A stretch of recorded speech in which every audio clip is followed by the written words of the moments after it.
ఆడ బాగా మొక్కారంట మంజన్నకి ఏడు మొక్కేది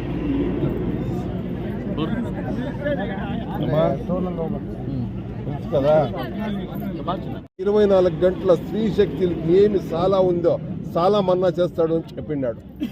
ఇడీ కర్ణాటకలో స్త్రీ శక్తి సాలాలో ఒకే 24 గంటల్లో క్లోజ్ చేస్తాడు. దయచేసి మీరు సమృద్ధి మనం ఇక్కడ మంజునాథుడు గెలిపిస్తేనే మనము కుమారస్వామి ముఖ్యమంత్రి చేసేకైతే దాని నుంచే దయచేసి లాభముగా క్షేమంగా పోయి లాభముగా రండా, మంచి ఆశీర్వాదం అడుక్కొని రండా. ఈ తాలూకి సమృద్ధి మంజునాథుడికి కుమారస్వామి వాళ్ళకి మంచిది కానీ అని చెప్పి అందరూ అడుక్కొని రండా అని ఇట్లా క్యాండిడేట్ మళ్ళీ సిక్కేలా.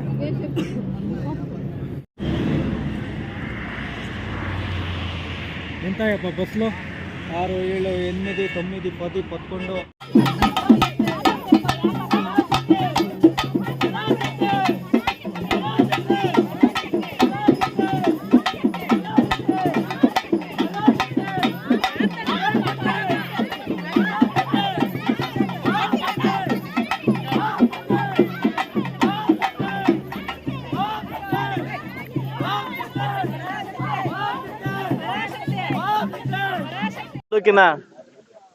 ಎಲ್ಲ ನಮ್ಮ ಮೇಲ್ಮರುತ್ತೂರು ಭಕ್ತಾದಿಗಳು ನಮಸ್ಕರಿಸ್ತೀನಿ. ತಾಯಂದ್ರೆ, ಇವತ್ತು ರಾತ್ರಿಯಿಂದ ಸೈಕ್ಲೋನ್ ಸ್ಟಾರ್ಟ್ ಆಗಿದೆ ಮೆಡ್ರಾಸ್ ಅಲ್ಲಿ. ಸೊ ದಯವಿಟ್ಟು ಮುಂಬರುವ ಎಲ್ಲ ಭಕ್ತಾದಿಗಳು ಏನ್ ಮುಂದೆ ಹೋಗ್ಬೇಕಂತಿದ್ರೆ ಭಕ್ತಾದಿಗಳು ಆಸ್ ಪರ್ ಗೌರ್ಮೆಂಟ್ ರೂಲ್ಸ್ ಪ್ರಕಾರವಾಗಿ ಬಹುಶಃ 1ನೇ ತಾರೀಕು 5ನೇ ತಾರೀಕಿಂದ ಏನೋ ಬಸ್ ನಿಲ್ಲಿಸ್ತೀವಿ ಅಂತ ಹೇಳ್ತಾರೆ, ಅದು ದರ್ಶನ ನಿಲ್ಲಿಸ್ತೀವಿ ಅಂತ ಹೇಳ್ತಾರೆ. ಆದಷ್ಟು ಸ್ವಲ್ಪ ಬೇಗ ನೀವೆಲ್ಲ ಪ್ಲಾನ್ ಮಾಡ್ಕೊಳ್ಳಿ. ಯಾಕಂದ್ರೆ ನಿಮ್ಮ ಆರೋಗ್ಯನೇ ನಮಗೆ ಮುಖ್ಯ ಆಗ್ತದೆ. ಇದು 2ನೇ ದಿನ ಪ್ರವಾಸ. ಮೊನ್ನೆ 55 ಬಸ್ಸು, ಇವತ್ತು 32 ಬಸ್ಸುಗಳು ಹೋಗ್ತಾ ಇದಾವೆ. ನಾಳೆ ತುಂಬಾ ಬಸ್ಸುಗಳು ಹೋಗ್ತಾ ಇದಾವೆ.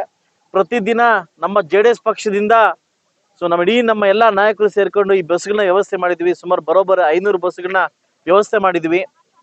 ಮೇನ್ ಏನಂತಂದ್ರೆ ನಿಮ್ಮ ಆರೋಗ್ಯವೇ ನಮ್ಮ ಭಾಗ್ಯ ಆಗ್ತದೆ. ಯಾಕಂದ್ರೆ ಕರೋನಾ ಮತ್ತೆ ಸ್ಟಾರ್ಟ್ ಆಗಿದೆ. ದಯವಿಟ್ಟು ಎಲ್ಲ ಮಾಸ್ಕ್ ಅನ್ನು ಧರಿಸಿ ಅಂತರವನ್ನು ಕಾಯ್ದುಕೊಂಡು ನೀವೆಲ್ಲ ಕ್ಷೇಮವಾಗಿ ಹೋಗಿ ಲಾಭವಾಗಿ ಬರ್ಬೇಕಂತ ನಿಮ್ಮಲ್ಲಿ ಕಳಕಳಿಯಾಗಿ ನಾನು ವಿನಂತಿಸ್ಕೊಳ್ತೀನಿ. ಇವತ್ತು ಪತ್ರಿಕಾ ಭವನದಲ್ಲಿ ಅಗ್ರ ಅಧ್ಯಕ್ಷರು ಆಹ್ವಾನ ಮಾಡಿದ್ದಾರೆ.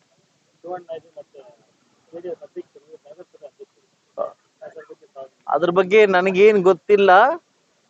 ಅಗ್ರ ಅಧ್ಯಕ್ಷರು ಶಿವಣ್ಣವರನ್ನ ಇನ್ವೈಟ್ ಮಾಡಿದಾರ ಅಂತ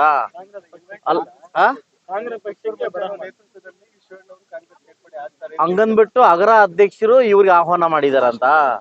ಶಿವಣ್ಣನ ಬ್ರಾಂಡ್ ಏನು? ಶಿವಣ್ಣನ ಬ್ರಾಂಡ್ ಏನ್ ಹೇಳಿ? ಶಿವಣ್ಣನ ವ್ಯಾಲ್ಯೂ ಏನು?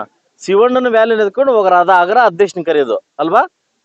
ಅವ್ರ ವ್ಯಾಲ್ಯೂ ಬೇರೆ ಇದೆ. ಆಲಂಗೂರ್ ಫ್ಯಾಮಿಲಿ ವ್ಯಾಲ್ಯೂ ಬೇರೆ ಇದೆ. ಅವ್ರ ರೇಂಜ್ ಬೇರೆ ಇದೆ. ಅವ್ರ ರೇಂಜ್ ತಕ್ಕಂಗೆ ಅದು ಬೇರೆ ತರ ಆಗ್ತದೆ. ಆಯ್ತಲ್ವಾ? ಇದು ಬಂದ್ಬಿಟ್ಟು JDS ಪಕ್ಷ ಬಂದ್ಬಿಟ್ಟು ಒಂದು ಇಡೀ ಕುಟುಂಬ, ದೊಡ್ಡ ಕುಟುಂಬ ಇದು. ಆಯ್ತಲ್ವಾ? ಯಾರೋ ಒಬ್ಬ ಅಧ್ಯಕ್ಷನ ಕರಿತಾರ ಅಂದ್ಬಿಟ್ಟು ಅದಕ್ಕೆಲ್ಲ ನಾನು ಕಿವಿ ಕೊಟ್ಟು ಮಾತಾಡಕ್ ಆಗೋದಿಲ್ಲ, ಕ್ಷಮೆ ಇರ್ಲಿ. ಅದಲ್ಲ, ಅದಕ್ಕೆ ಬೇಕಾದ್ರೆ ನಮ್ಮ ಶಿವಣ್ಣ ಉತ್ತರ ಕೊಡ್ಕೊಂತಾರೆ. ಸೊ ಯಾಕಂದ್ರೆ ಶಿವಣ್ಣ ಬಂದ್ಬಿಟ್ಟು ಒಂದು ದೊಡ್ಡ ಕುಟುಂಬದ ಒಂದು ವ್ಯಕ್ತಿ, ಒಂದು ಪಕ್ಷದ ಒಂದು ವ್ಯಕ್ತಿ. ಆಯ್ತಲ್ಲ? ಯಾರ ಅಧ್ಯಕ್ಷನೋ ಸದಸ್ಯನೋ ಕರಿತಾರೆ ಅಂದ್ರೆ ಅದೆಲ್ಲ ಅದಕ್ಕೆಲ್ಲ ಅವರು ಕಿವಿ ಕೊಡೋದಿಲ್ಲ. ಅದ್ರ ಬಗ್ಗೆ ನಾನು ಮಾತಾಡೋದು ವೇಸ್ಟ್ ಆಗುತ್ತೆ. ಅದಲ್ವಾ? ಬಹುಶಃ ಯಾರೋ ಹೇಳಿರ್ತಕ್ಕಂಥ ಅಧ್ಯಕ್ಷನು ಅವ್ರ ತೂಟಿಗೆ ಮುಚ್ಕೊಂಡ್ರೆ ಬೆಟರ್ ಅಂತ ಕಾಣಿಸ್ತದೆ ಅಲ್ವಾ? ಸೊ ನಾನು ಇನ್ನೊಬ್ಬರ ಬಗ್ಗೆ ಮಾತಾಡೋ ಅವಶ್ಯಕತೆ ಇಲ್ಲ.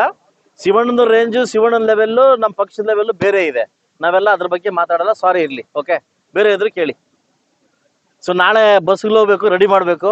ನಾಳೆ ಸುಮಾರು 85 ಬಸ್ ಹೋಗ್ತೇವೆ. ಪರ್ಮಿಟ್ ಆಗ್ಬೇಕು. ಟೈಮ್ ಇಲ್ಲ ನನಗೆ. ಇಂಥದಕ್ಕೆಲ್ಲ ಹೇಳೋಕೆ ಕೇಳೋಕೆ ನನ್ನ ಟೈಮ್ ಇಲ್ಲ. ನಾನು ಮಾಡೋಂಥ ಕೆಲಸಗಳು, ನಾನು ಭೇಟಿ ಆಗೋಂಥ ಕೆಲಸ ಜಾಸ್ತಿ ಇವೆ. ಅದು ನಾನು ಮಾಡ್ಕೊಂತೀನಿ. ಇಂಥದಕ್ಕೆಲ್ಲ ನಾವು ತಲೆ ಕೆಡಿಸ್ಕೊಂಡು ಕೂರೋಬೇಕು. 4 ವರ್ಷದಿಂದ ಬರ್ತಾನೆ ಇದೆ ಬಾಣಗಳು.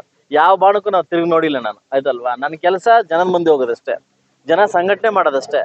ನನ್ನ ಇದಾರಲ್ಲ ನನ್ನ ಕಟ್ಟಾಳುಗಳು ಇವರೇ ನನಗೆ ಶ್ರೀರಕ್ಷೆ. ಅದು ಬಿಟ್ಬಿಟ್ರೆ ಯಾರೋ ನಾನು ಇಂಥ ಮಾತಿಗೆಲ್ಲ ನಾನು ಬೆಲೆ ಕೊಡೋದಿಲ್ಲ. ಸಾರಿ. ಬೇರೆ. Thank you sir, thank you.